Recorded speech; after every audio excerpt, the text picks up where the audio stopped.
Magandang gabi po, Luzon, Visayas at Mindanao. Perwisyo ang idinulot ng tumagas na langis sa Ilog Pasig itong Sabado na nagmula sa isang pribadong oil depot sa Santa Ana sa Maynila.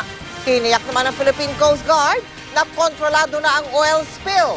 Pero ang may-ari ng oil spill depot, pati ng ilang empleyado ng Manila City Hall, mananagot. Nakalusot kasi ang operasyon ng depot kahit kulang pala ang kanilang permit. Nakatutok si Maki Pulido.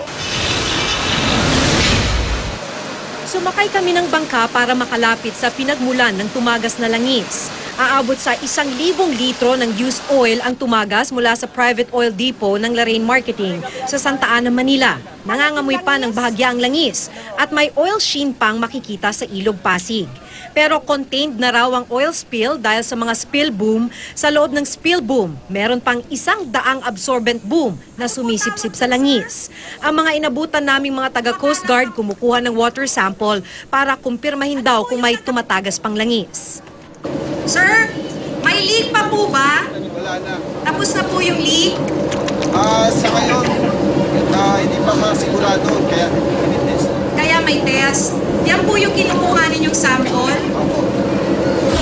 Ang tanong ngayon, paano naman nakapag-operate ang Laraine Marketing ng isang private oil depot? Sa loob ng opisina, walang nakadisplay na business, zoning at sanitation permit. May ECC o Environmental Compliance Certificate naman mula sa DENR. Meron ding certificate mula sa DTI, pero napaso na ito noon pang Abril. 5 departamento ng Manila City Hall ang may responsibilidad sa iba't ibang permit para matiyak na ligtas ang planta. Pwedeng umabot sa 15 empleyado ng City Hall ang iimbestigahan kung paano nakalusot ang operasyon ng Laraine Marketing dahil trabaho nilang inspeksyonin ito. Posible raw ayon kay Marzan na may nakatanggap ng padulas o pera kapalit ng patuloy na operasyon nito. Could there have been corruption within the bureau na nag-i-issue ng permit kaya nakalusot to? Yun ang yun ang imbestigahan natin. Kasi definitely ang permit nito talagang kakanselahin natin eh. Hindi pa nakakausap ng City Hall ang may-ari ng Laraine Marketing. Nakausap ng GMA News ang abogado nila kahapon, sumusunod naman daw sa alituntunin ng kumpanya. As far as I know, complete naman yung company sa papers eh. Nandiyan nga, nakapost dyan, may ECC,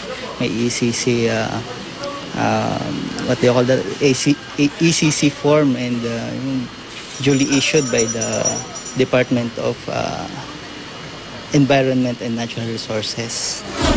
Hindi pa alam ang sanhi ng oil spill pero posible raw na ito'y dahil sa kakulangan ng maintenance. Ang nakakabahala, posibleng may iba pa raw na private oil depots na katulad ng sitwasyon sa Laraine Marketing at magkakaalaman lang sa isasagawang inspeksyon ng mga taga Manila City Hall. Maki Pulido, nakatutok, 24 oras.